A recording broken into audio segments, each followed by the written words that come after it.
Welcome back, Crystal Warriors, to a year in Final Fantasy. This is our retrospective on Final Fantasy's 30th anniversary. We're going to be talking about all things Final Fantasy. We're going to kick off the month of Shiva. That's January 2017 to those who aren't in the know. So this very first video that we're going to talk about is Squaresoft's early day. Now initially, Squareco Ltd was founded in 1983 by Masafumi Miyamoto. Do not confuse him with Shigeru Miyamoto, those are two completely different people. Square began under Masafumi's father's power line company known as Den Yu Sha, which actually translates roughly to electricity and friend, respectively. Before Final Fantasy, they had developed games on the Nippon Electric Company home computers with a high reluctancy to jump and develop on home consoles, such as Atari or the cutting-edge Famicom at the time, the Famicom being the NES to us. The first games to come out of Square was The Death Trap and its sequel Will the Death Trap 2, which a part-time employee created. That employee was Hironobu Sakaguchi, the proclaimed father of Final Fantasy. As the early histories of RPGs in Japan goes, RPGs were known as tabletop games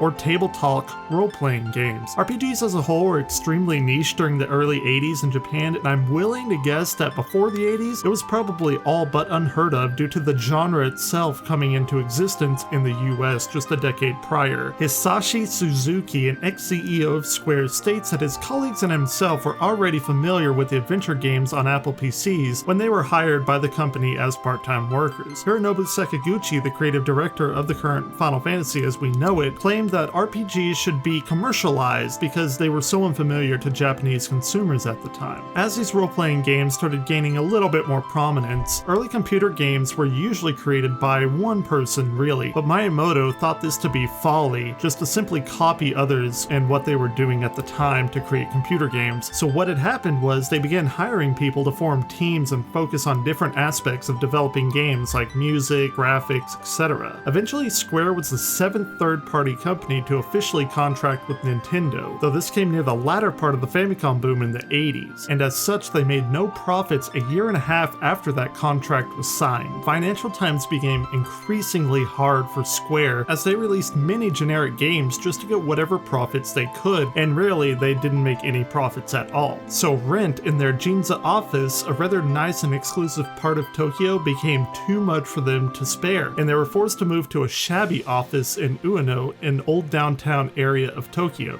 Sorry if I mispronounced that. Half the staff was laid off, and the remaining 30 concentrated the rest of their financial resources on one last hope. This game would be their Final Fantasy.